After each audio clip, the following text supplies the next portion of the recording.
country that has geological jewels and culture. It is the birthplace of one of the oldest religions and is rising rapidly to become a world force in trade and commerce.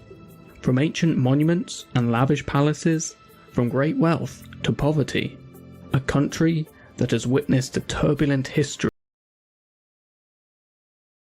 Migration of Indo-Aryans into the Indian subcontinent. These migrants were known to introduce the ancient religious texts known as the Vedas, which were to define religious truth for Hindus. The Vedic period flourished from 1500 BC to 500 BC. It was also around this time that the caste system was developed. The caste system, which was a class system determined by birth, created a hierarchy of Brahmins or priests, Kshatriyas or warriors and kings. Next came the Vaisyas, or skilled workers and merchants, and then finally the Sudras, or labourers, farmers and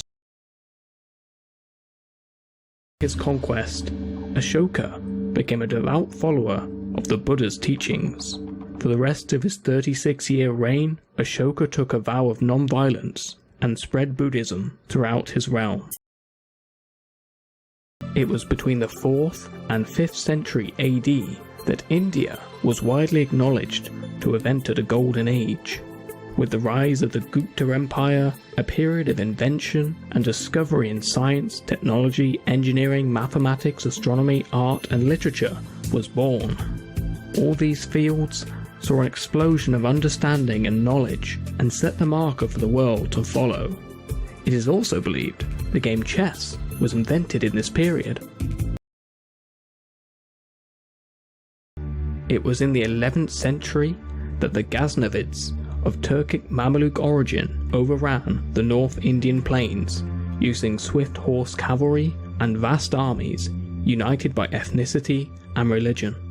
Eventually, the Muslim army broke up and led to the establishment of the Islamic Delhi Sultanate. It was the beginning of an Indo-Muslim fusion of cultures. The Sultanate was to control much of northern India and would make incursions into South India, and they successfully repelled the Mongol invasions. However, internal instability and Hindu reconquest resulted in the decline of the Sultanate, and new Muslim sultanates splintered from the empire. During the 15th century, Portugal, dedicated to shipbuilding and exploration, sent explorers to sail down the coast of Africa. Vasco da Gama subsequently discovered a new sea route to India. He met with the Zumarin of Calicut, who granted permission to trade. Following successful trade expeditions, the Portuguese soon set up trading posts in Goa, Calicut, Colombo, Cochin, Bombay, and many more, largely through conquest and diplomacy. As trading posts and forts expanded, disagreements were rife between the Portuguese and their Muslim rivals. The Portuguese, Dutch, Danish, French, and English had gradually established several forts and trading posts along the Indian coastline. The English East India Company was founded in 1600, but gathered greater power within India because of a private army and an imposing navy, who gradually overwhelmed their European competitors. In 1757, the East India Company, under the leadership of Robert Clive, won victory against the Nawab of Bengal, which consolidated the company's power. Robert Clive amassed a personal fortune, but his actions and atrocities led to the deaths of millions of people, as he enforced the cultivation of non-food crops, which resulted in extreme famine. In 1760, the company had asserted control over a vast quantity of the subcontinent through direct control or tributaries. They continued to expand over the following decades. The East India Company managed to rule India due to large naval vessels, the introduction of steam trains, and the use of more advanced weapons. The British population was nowhere near the same size as India, so the British employed Indian infantry called sepoys, who were under the command of British officers. The sepoys were not treated well, receiving low pay, and were enforced to fight abroad. This fueled frustrations, but there were further upsets when the British banned child marriage and outlawed slavery, which were part of an Indian culture at the time.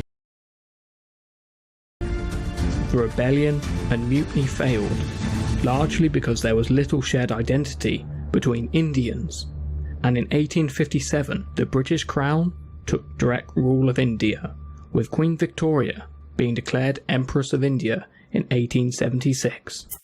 During World War I, over 1 million Indians saw combat on the Western Front, the Mesopotamian Campaign, East Africa, Egypt, and Gallipoli, claiming the lives of 75,000 people.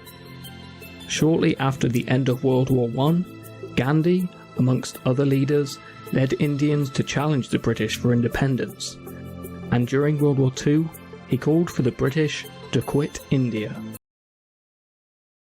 1947, Britain granted independence.